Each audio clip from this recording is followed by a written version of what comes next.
Hola chicos, buen día, ¿cómo están? Espero que bien, ¿sí? Espero que listos para arrancar esta nueva clase. Como siempre digo, a prepararse unos mates calentitos, un café, algo rico que nos pueda acompañar, algo que nos vaya reconfortando a medida que vamos transcurriendo la clase.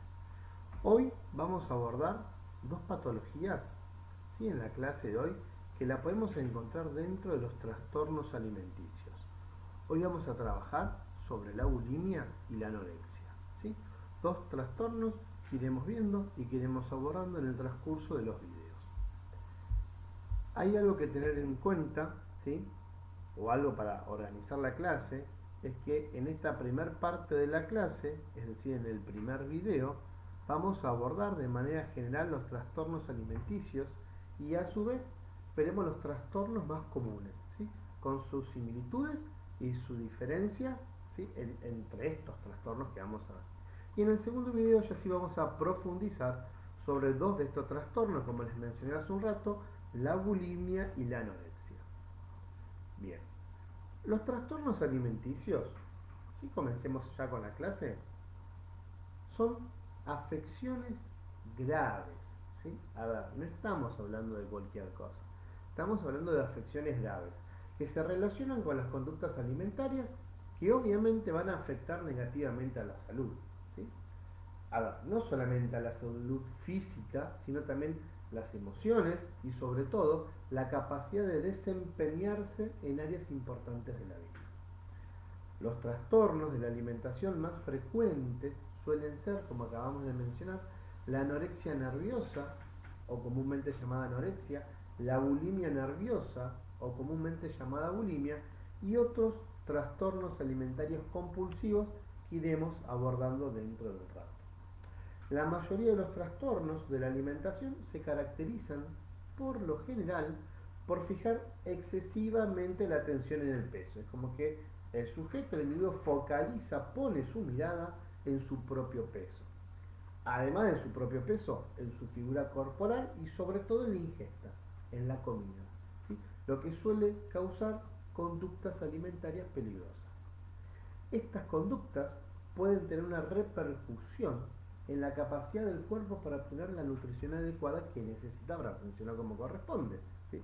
Si el cuerpo no se nutre adecuadamente, obviamente que va a comenzar a tener repercusiones, y en este caso de índole negativa, que ya iremos viendo a medida que vaya transitando el tiempo cuáles son esas incumbencias o cuáles son esas repercusiones.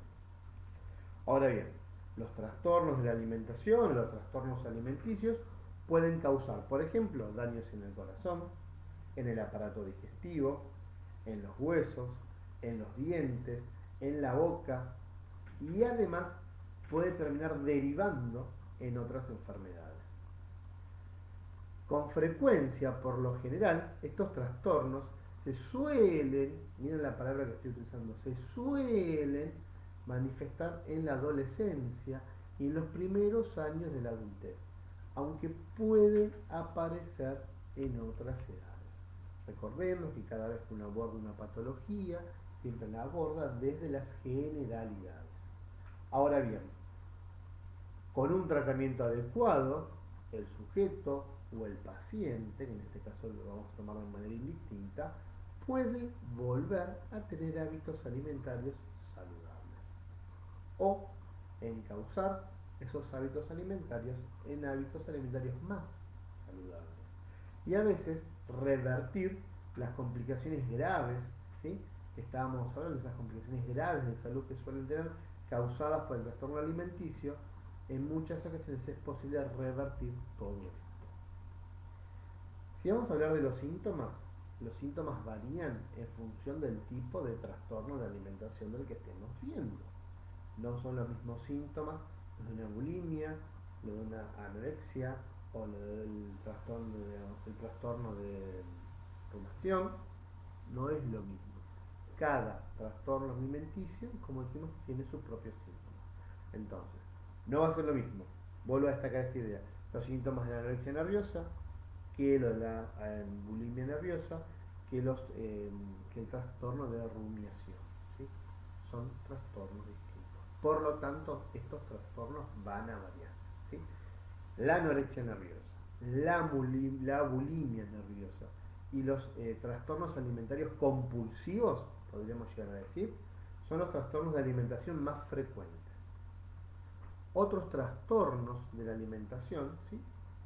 Podríamos llegar a decir, o podríamos llegar a nombrar dentro de otros trastornos de la alimentación, ¿sí? El trastorno, como les acabo de nombrar, el de rumiación, y el trastorno por evitación o restricción de ingestas de alimentos. Bien, describamos brevemente cada uno de estos trastornos para después sí poder profundizar, como dijimos, en dos de ellos: bulimia nerviosa y anorexia nerviosa, o directamente bulimia y anorexia. Bien, comencemos a ver un poquito entonces varios de los trastornos y vamos a arrancar charlando sobre la anorexia nerviosa. Un pantallazo general por encima, ¿sí? Para ir metiéndonos en tema, para después sí poder profundizar sobre esta patología en particular. La anorexia nerviosa, ¿sí? Como dijimos, también denominada anorexia, es un trastorno de alimentación potencialmente mortal. Eso tiene que quedar claro.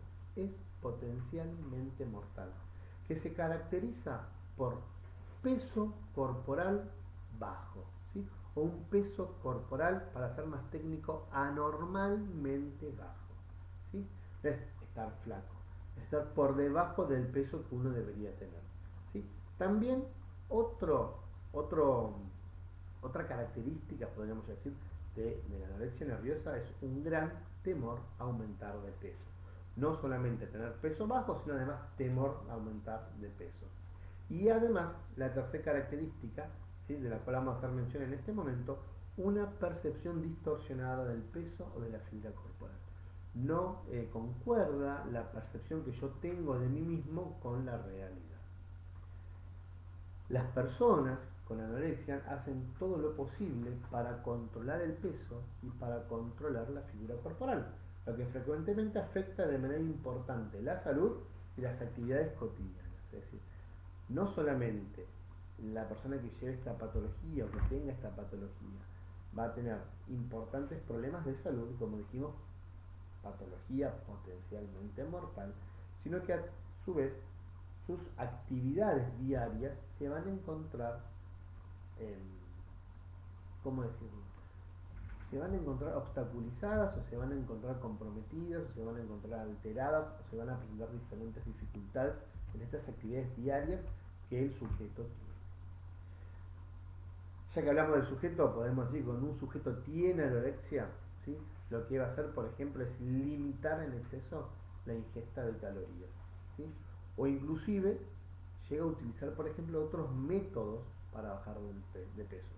No solamente no ingestar, sino además utiliza otros métodos, como por ejemplo, se ejercita de manera desmensurada, toma laxantes, toma suplementos dietéticos, o en algunos casos también suele vomitar después de comer, ¿sí? Los esfuerzos por bajar de peso, incluso cuando el peso corporal es bajo, pueden causar problemas. Quiero destacar esta idea: pueden causar problemas de salud graves, como dijimos, al punto de morirse, al punto de la muerte. Por eso dijimos que es un trastorno potencialmente mortal. Dejando por ahora de lado la anorexia, pasemos a la hora de la bulimia nerviosa o bulimia, ¿sí?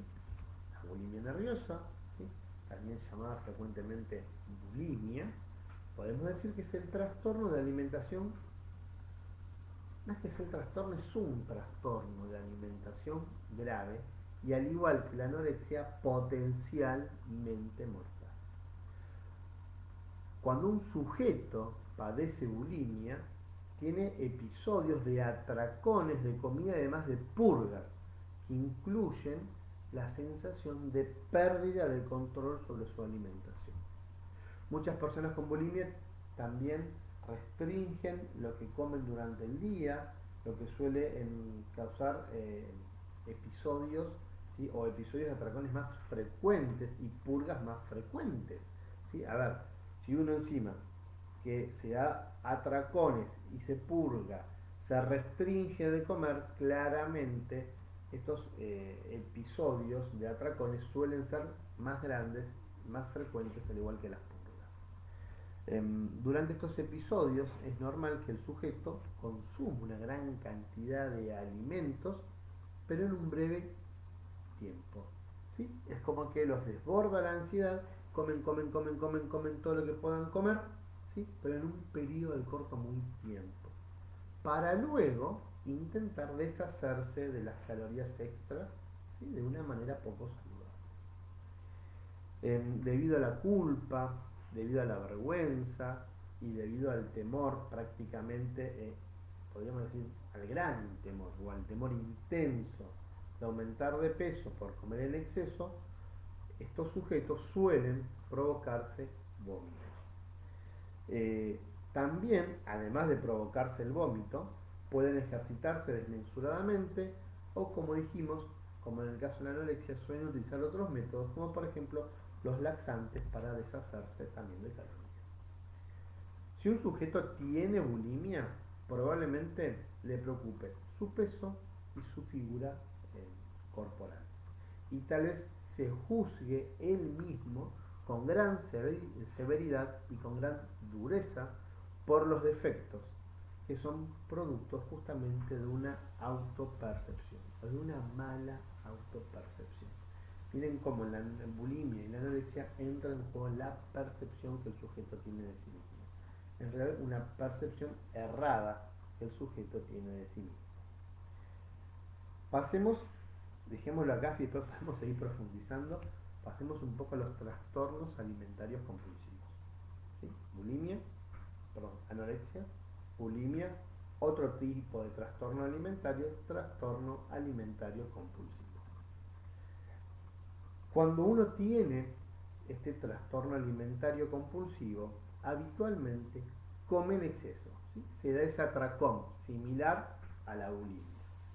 Y tiene la sensación también de pérdida de control sobre lo que come. Puede comer con rapidez o consumir más alimentos de lo que tenía pensado, incluso no tiene apetito y seguir comiendo mucho tiempo después de sentirse demasiado lleno. ¿Sí? Pero, después de un atracón, viene en el sujeto la culpa, el enojo, la vergüenza por la conducta y por la cantidad de alimentos consumidos. Y acá viene el pero a diferencia de la bulimia, estos sujetos que padecen este trastorno no intentan compensar esta conducta con el ejercicio desmesurado o con una purga, ¿sí? Como por ejemplo también lo podrían hacer las personas que tienen anorexia, ¿sí? Entonces, cuando hablamos de un trastorno alimentario compulsivo, también hablamos de darnos atracones similares al de la bulimia, pero la gran diferencia radica en que en la bulimia se viene después de un atracón el momento de purga, de eliminar calorías, que ya dijimos, o a través del vómito, o a través del laxante, o a través de ejercicios desmesurados. Pero en el trastorno alimentario compulsivo, el individuo, a pesar de su culpa, de enojo o vergüenza, no tiende a compensar esa conducta, ¿sí? Comió y comió. Por lo general, ¿sí? Esta angustia, esta culpa, este enojo le provoca, ¿sí? Recaer, es como un estado cíclico, nuevamente en atracones, ¿sí? Y esto suele darse en esta patología por lo general no menos de una vez por semana. Ahora, como cada sujeto es único y estos atracones se suelen dar una vez por semana o no menos de una vez por semana, varía mucho el peso del sujeto, ¿sí? Entonces no podemos hablar de un sujeto obeso o muy delgado. Acá el sujeto puede tener un peso normal, puede tener sobrepeso, puede tener obesidad, ¿sí? O ser delgado. indistintamente. ¿Sí? Este es un trastorno alimenticio que es indistinto, ¿sí? Que puede tener cualquier peso y tal vez no notarlo. Y como los atracones no son todos los días o varias veces por día y no hay un efecto de purga, a veces cuesta más detectarlo como un trastorno alimenticio. A diferencia por ahí de los otros trastornos que suelen ser más evidentes una vez detectados. Otro trastorno no muy conocido es el trastorno de rumiación. El trastorno, ¿sí? Este trastorno de rumiación, ¿sí? ¿Saben lo que es rumiar? Vieron que uno suele decir que las vacas rumean. Una vez que comen, las vacas se echan, ¿sí? Entonces, ¿qué pasa?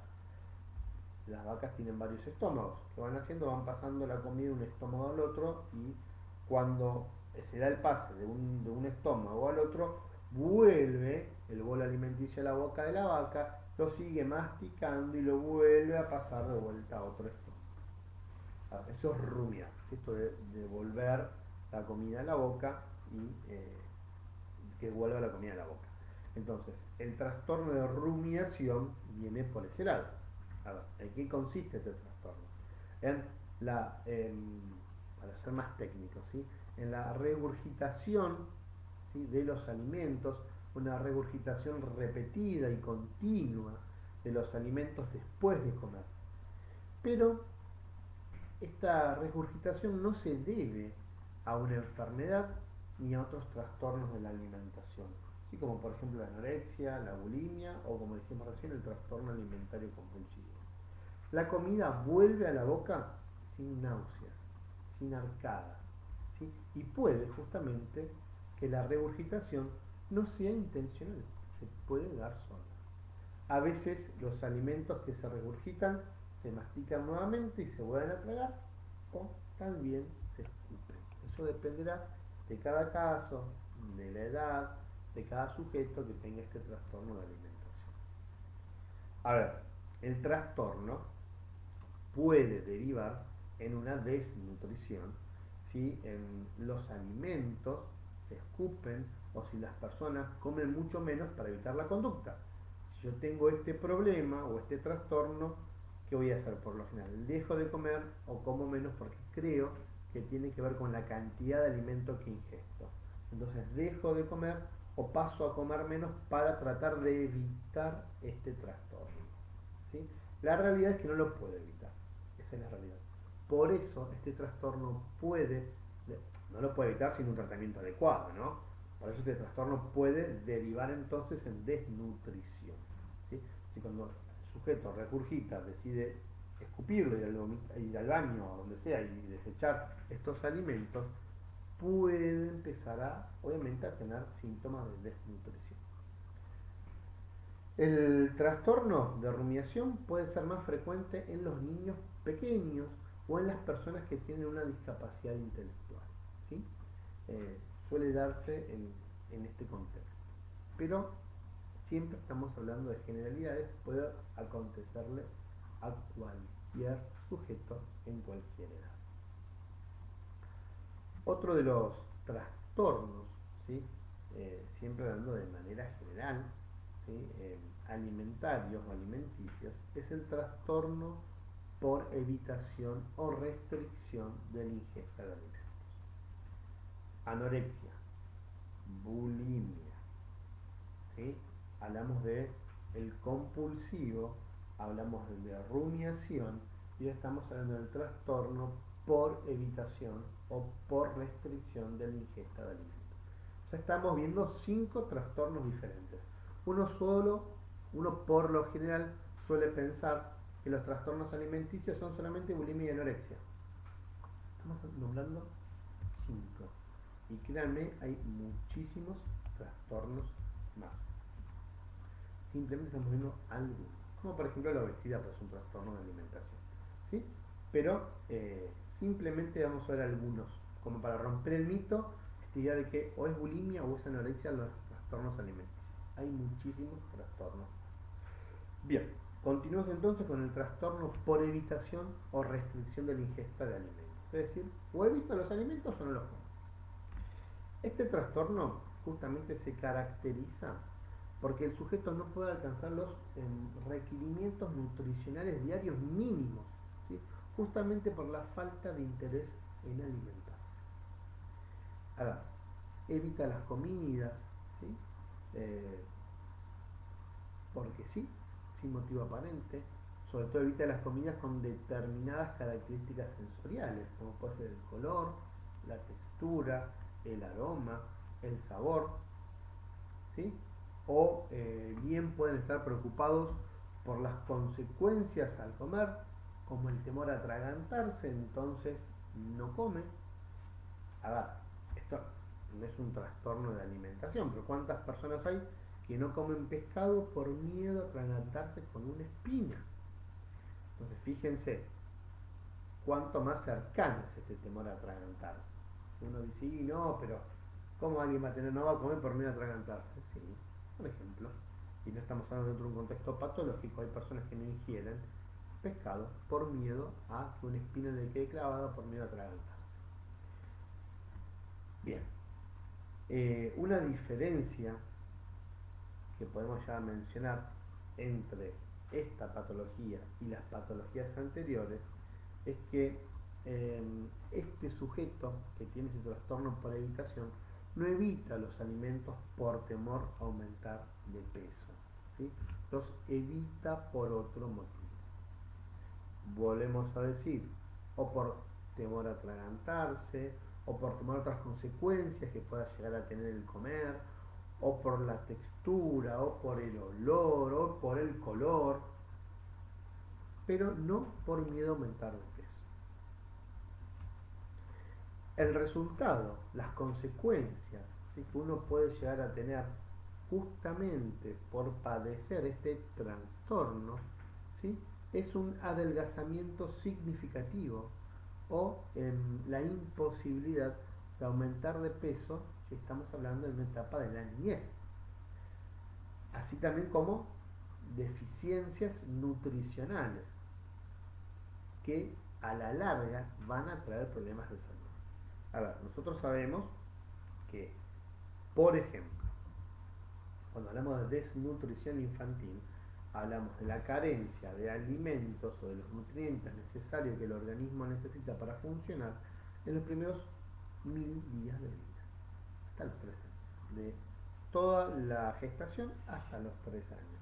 Si en esos primeros 1000 días de vida el sujeto tuvo carencia nutricional, comencemos a hablar de desnutrición infantil y las consecuencias que esta carencia nutricional trae, ¿sí? Ahora, si ponemos a este individuo toda su gestación y los primeros 3 años de vida y sumamos 2 años más, gestación hasta los 5 años de vida, lo que podría ser todo el embarazo hasta la primera infancia del niño, las consecuencias de esta desnutrición que el niño padeció se pueden revertir. Hasta los primeros 3 años de vida se puede revertir casi en su totalidad, hasta los primeros 5 años de vida se puede revertir también, no sé si en su totalidad, dependerá del caso, pero puede ser revertido, ¿sí?, o mejorar la calidad de vida. Por eso es tan importante una nutrición adecuada durante la niñez y durante el embarazo de la madre. Además, estos daños que se provocan en el niño durante esta etapa de vida lo va a arrastrar toda su vida. Entonces, si vamos a hablar de desnutrición infantil, no son los niñitos flaquitos. No.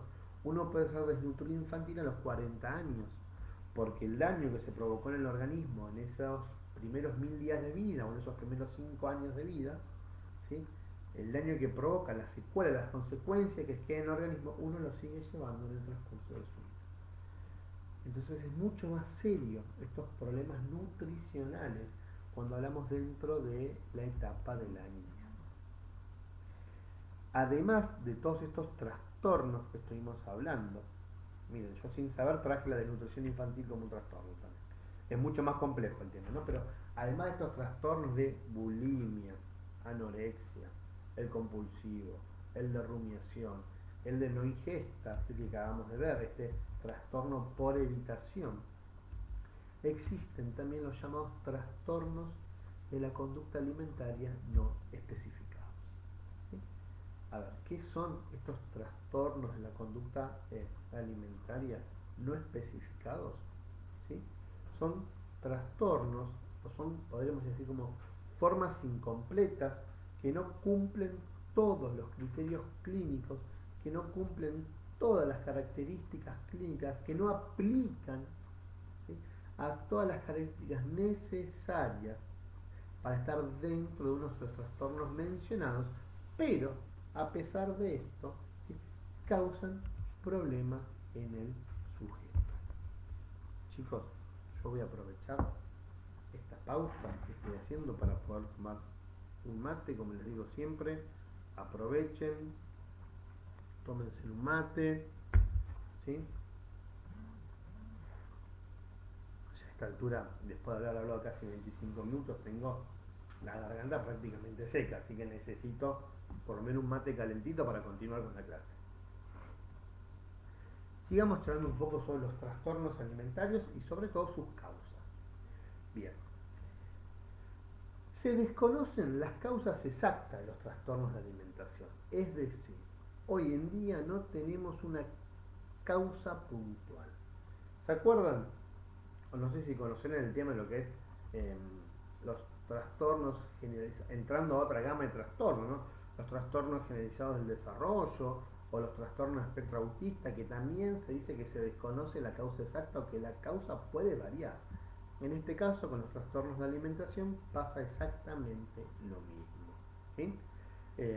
Se desconoce cuál es la causa exacta de estos trastornos. Pero al igual, ¿sí?, pero al igual que con otras enfermedades mentales, puede haber múltiples causas, ¿sí?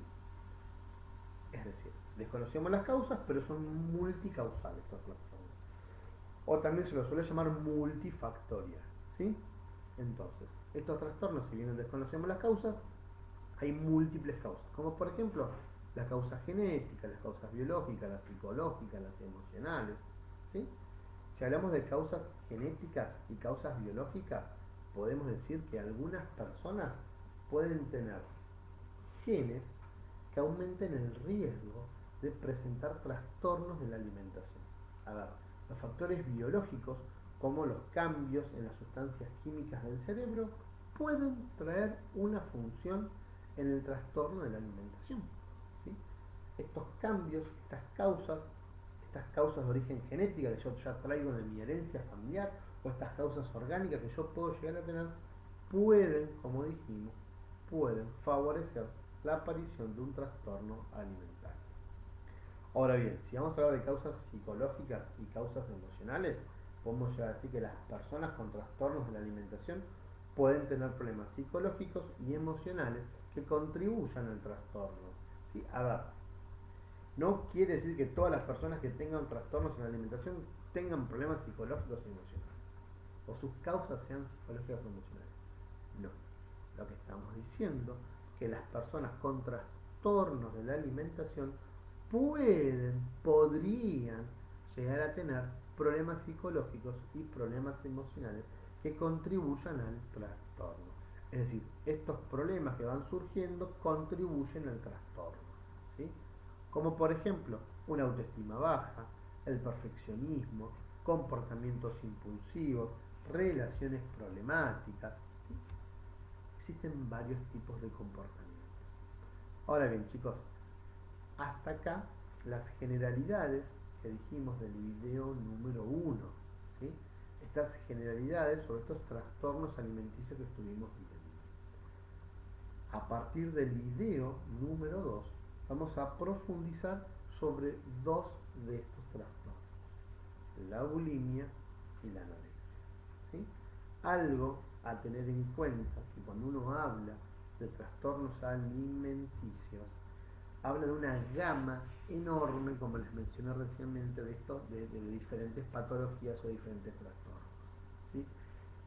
Y además, algo a tener en cuenta es que más allá del trastorno del que estemos hablando, siempre hay que focalizar en el sujeto que es único, en ese sujeto que es irrepetible, en ese sujeto que tiene su propia personalidad, en ese sujeto que no va a actuar de la misma forma que el otro sujeto que tenga al lado con la misma patología y la misma edad.